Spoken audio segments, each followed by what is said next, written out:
I pray to the divinity in you.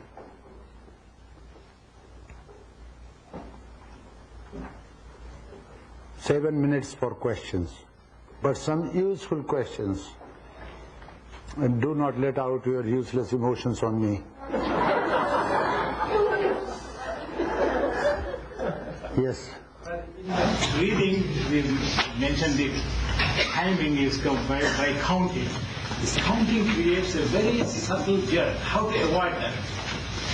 You are true. That cannot be avoided. Yet you have to learn to make your breath smooth without just mentally. Or then, for that, there is a way. You don't have to count, you see. You feel as though you are breathing right from the crown of your head to the toes, and coming back from the crown, toes to the crown of your head. And then catch hold of the thread of the pranas with exhalation and inhalation. Go far as you can. If you study the book, Sant Janeshwar's Gita, he explains that technique which I experimented, and that's very useful. But the ratio 1 to 1 is there, but 1 to 2 cannot be done that way. 1 to 2 can be done that way. If you exhale and go beyond, you see.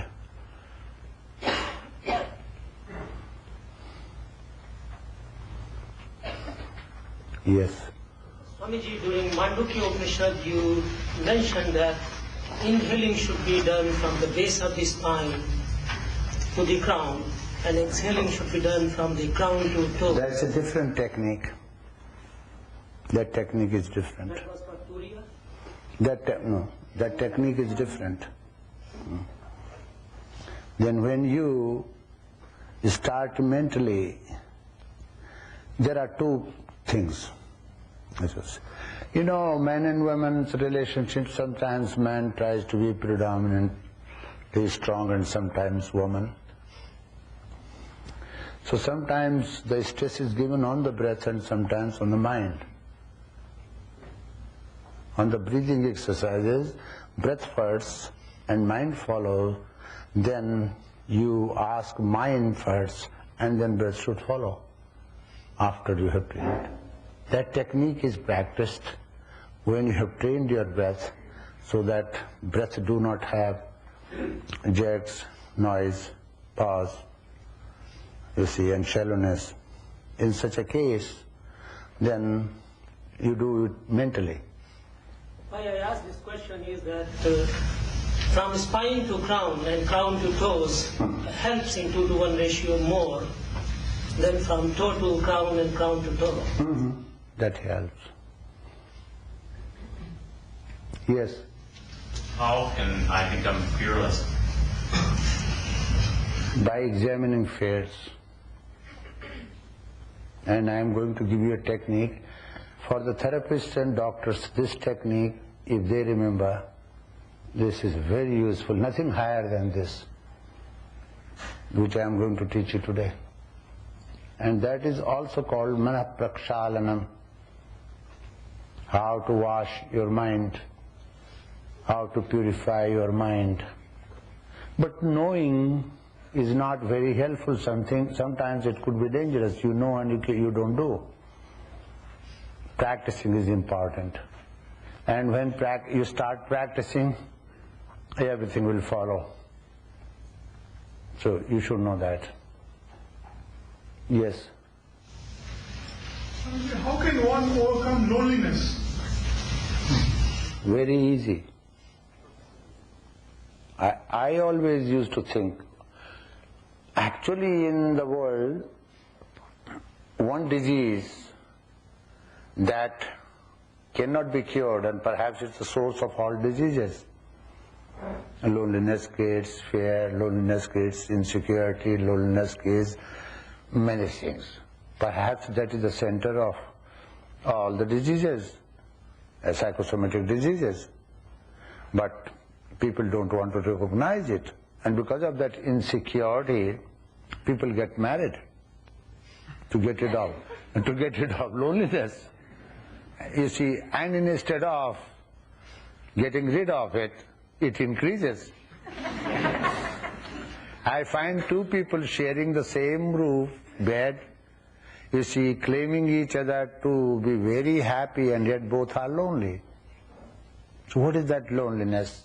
Let me repeat. I have been telling you a story,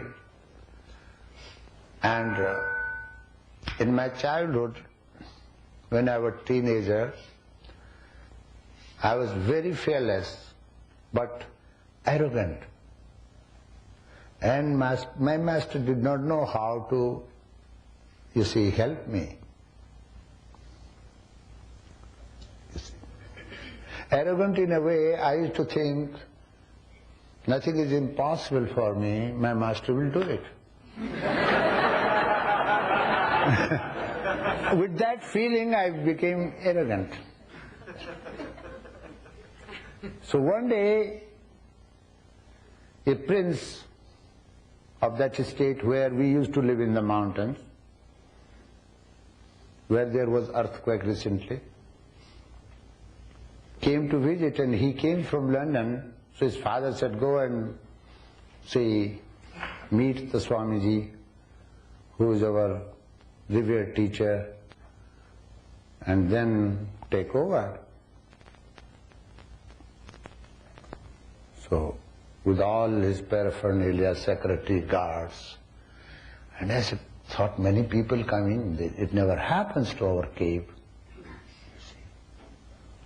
And gunmen. So I stood outside, I said, who are you?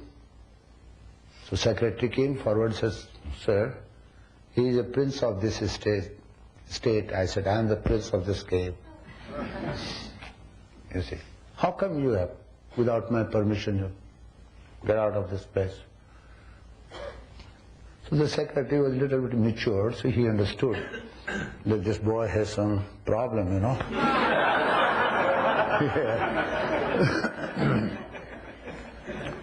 So he said, sir, can I see the master? I said, since you are humble, I will allow you. You see. Because he said, the secretary said, do you know he is a prince of this state? That annoyed me. Who cares? Who is prince? You see. It's a 12th century business. So he came and he went inside. Exactly, I was with him with his folded hand. He said, good morning to you, sir. And he said, I had his I mean, okay, good morning. And if you really analyze, what do you mean by good morning? It is not wishing somebody, is wishing the morning. These are Western mantras, you know. Sorry, sorry, thank you, good morning, good evening, good afternoon. They don't carry any sense. But it has become a custom, so everyone says good morning to you. Good morning is good morning for us both. Why are you reminding me? You say something useful, you know, don't waste my time. So here, so he didn't say anything after that. He said, sir, you seem to be lonesome, he said. And what did he answer? Beautiful. Hence you have come, I have become lonesome. If you really analyze your relationship, all the relationship you have, who makes you lonely?